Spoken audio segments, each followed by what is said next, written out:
Browns just can't win a game. They tied last week. Yesterday, Zane Gonzalez missed 4 kicks, including a field goal with 8 seconds left in the fourth that could have tied the game. The Browns had the lead in the fourth quarter, but Tyrod Taylor threw an interception, and the Saints scored a touchdown to take the lead and then went on to win 21-18. Shannon, after, yes, another loss, how soon should they go to Baker Mayfield? I don't think they should. I think Tyrod Taylor played well enough to keep his job. I mean, he's 22 of 30, 246, had a touchdown and an interception. 2 games, he's over 100 yards rushing. But Tyrod Taylor didn't miss 2 PATs. Tyrod Taylor didn't miss 2 chip shot easy field. You won't ever see a team that can snatch a loss from the jaws of victory like the Cleveland Browns. They did it. I mean, you got to practice losing this way. And it's so frustrating because you're like, man, they're going to win. Skip, they should be sitting atop, tied with Cincinnati in this division. They should be 2-0. Because the guy missed the field goal. He got it blocked against the Steelers in opening day. And then he missed 2 PATs, 2 field goals. Skip, if he just hits one of the, we're having a different discussion.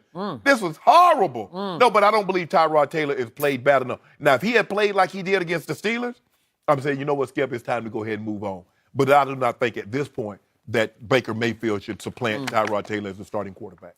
Quick thought.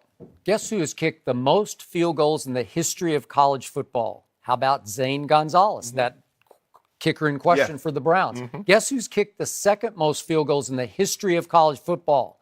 Your kicker in Minneapolis. No, Daniel Carlson. It was. Yeah. Oh and they're 1 and 2 in all-time field goals. And Zane Gonzalez won the Lou Groza Award for the best kicker in college football. And they both got drafted, which is rare, where you're both later round draft picks. 5th and 7th round, and then once they go south mentally, they just go completely south, and it's over. They're shot. And they're still just kids, and they're shot, because once you get under fire like that and you start to doubt yourself and the demons creep into your psyche, you are done. And once again, Greg Williams' defense played strong enough to pull off another upset. And how about our Saints that we both picked to win the NFC? I don't know. I ain't feeling good about my picks. Now they can't run the football. They ran, 23 times for 62 yards. Really? Ooh, that's pretty scary. But to me, I'm going to say it again. Obviously, I'm a Baker Mayfield fan, and I take nothing away from Tyrod, and especially late. He made 2 late great throws. That one to Callaway was take your breath away. Yeah, that's Brady Rodgers-esque. That was about as far as Tyrod can throw it, and it comes right down and just drops right in his hands in the back of the end zone. And I'm saying, that's spectacular. Yes. Okay, this is just me. I believe Baker Mayfield would have made more plays during the game to give them more of a cushion that even the kicker couldn't blow. That's just me. Again, could they do it on a short week because they're going to play the Jets on Thursday night? I sincerely doubt it. Right. But I still think Tyrod's on a quicker hook where I'm going on record. They get the win on Thursday. So? The Giants, Bears. The Browns get their first win.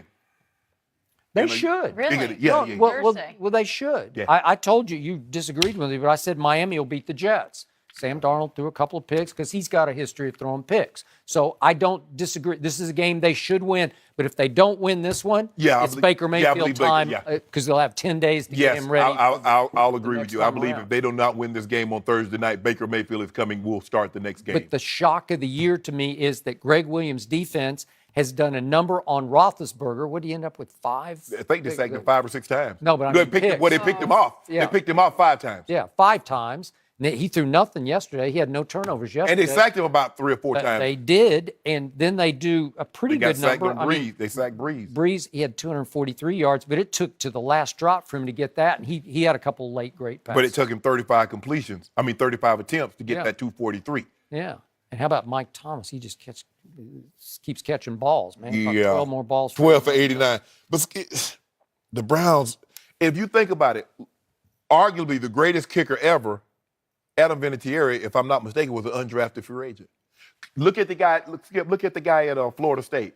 Drafted by Tampa in the 2nd round. Yeah. Skip, he couldn't miss. I think Guayo. He missed 1 kick, I think, in college. Okay. And then he got to Tampa and he couldn't make a kick. Hey, you know what I think? I hate field goal kicking. I wish they would abolish it and just make everybody go for it on 4th down, and either you can punt it whenever you want to or just keep going for it, then go for 2 when you score a touchdown. Okay. but I can't change the rule, and they're not going to change it for me for sure.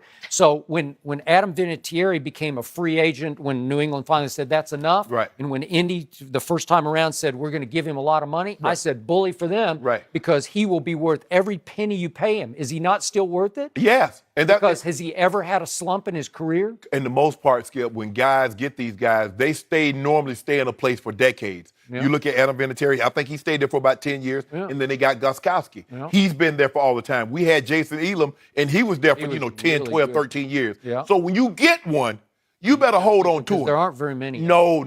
When you get Dan Bailey, maybe you should hang on to Dan Bailey. I was just going to say. Dan Bailey turned him down. He turned down the Browns. Getting a few calls. So maybe Minnesota, he got Minnesota. He like, Cleveland, hold on just a second, this is Minnesota.